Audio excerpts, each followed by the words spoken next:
Ginny baru saja pulang ke rumah setelah seharian berada di kantornya. Dia sangat lelah. Dia berjalan perlahan menaiki tangga dan membuka pintu kamarnya. Gadis itu melucuti baju kerjanya satu persatu, lalu berjalan masuk ke kamar mandi. Tidak memperhatikan ada sesuatu yang mengintai dirinya, gadis itu mandi sambil berdendang seperti biasa. Seusai mandi, Ginny mengeringkan rambutnya dengan hair dryer. Dia hanya mengenakan handuk kimono untuk membalut tubuhnya. Tepat saat dia akan melangkahkan kaki memasuki ruang ganti baju, matanya menangkap sosok kecil yang ada di sofa. Dia sedang duduk dan tersenyum menyeringai kepadanya. Saking kagetnya, mulut gadis itu sampai menganga dan dia tidak bisa berteriak. Tidak ada 5 menit, dia jatuh tidak sadarkan diri. Sementara di ruang makan, seluruh anggota keluarga tengah menunggu kehadiran Ginny. Dari sore, sehabis pulang bekerja, dia tidak nampak keluar dari kamarnya. Saat Tante Linda melihat ke arah jam tangan, sekarang sudah menunjukkan pukul 7 lebih 10 menit. Karena tidak kunjung turun, wanita itu pun berinisiatif untuk memanggil putrinya di kamarnya. Tante Linda membuka pintu kamar Ginny. Di sana gelap sekali, karena Ginny memang tidak menghidupkan lampu. Sayang, sudah saatnya makan malam, nak. Kakek sudah menunggu loh. Sayang, Ginny, ini mana saklarnya kok gelap gini toh? Tante Linda terus memanggil-manggil nama putrinya beberapa kali, seraya tangannya meraba-raba dinding mencari saklar lampu. Ceklek. Setelah beberapa saat, akhirnya seluruh ruangan kamar itu menjadi terang. Lah, kok ndak ada orang toh? Ginny? Tante Linda berjalan menuju ke ruang ganti baju dan voila. Wanita setengah baya itu melihat tubuh putrinya terbaring tidak sadarkan diri di lantai. Dia berlari mendekati putrinya dan mencoba membangunkannya. Tante Linda merasa ada yang mengawasi mereka dari sofa yang terdapat di pojok ruangan itu. Saat ia menolehkan kepalanya ke sofa tersebut, matanya terbuka lebar dan ia menjerit. Astaghfirullahalazim! Ya Allah, tolong, tolong! Semua orang yang ada di ruang makan kaget setelah mendengar suara teriakan Tante Linda. Pak Hirman adalah orang pertama yang naik ke kamar Ginny dan segera memanggil dokter saat itu juga. Bukan hanya Ginny yang pingsan, tapi Tante Linda pun hampir terkena serangan jantung. Kakek Harsa sudah bisa menebak siapa pelakunya ketika melihat cucunya jadi target kali ini.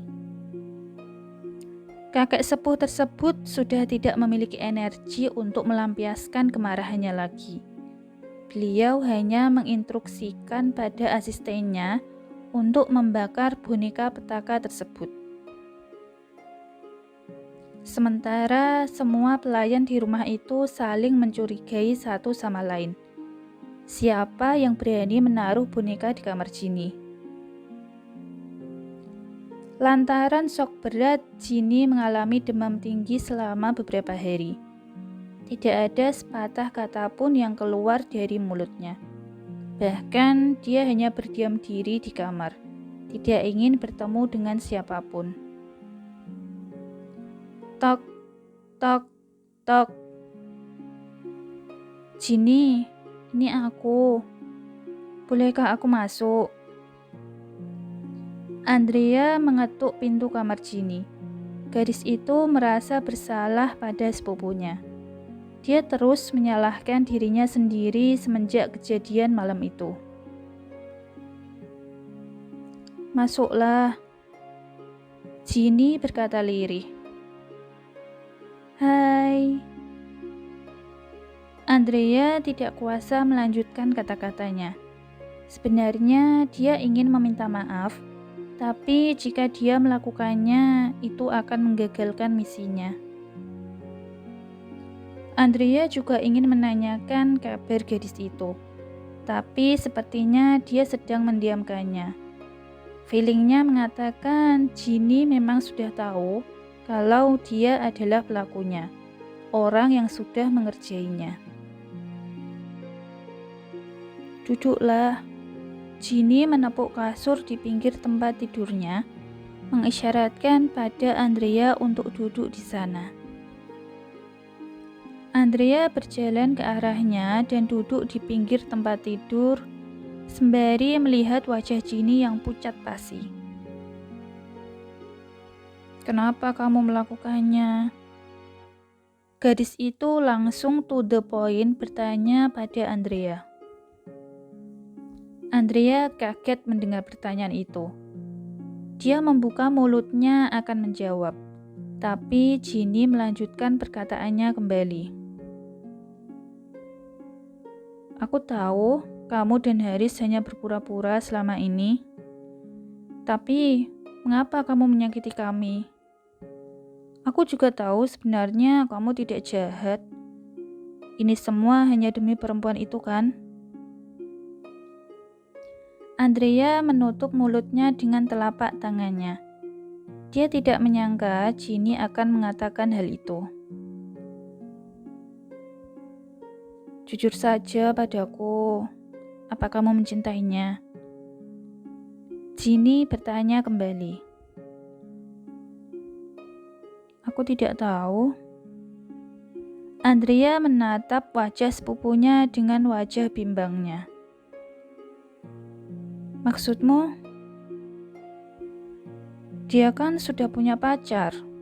Aku tidak ingin menjadi duri di dalam hubungan mereka. Aku..."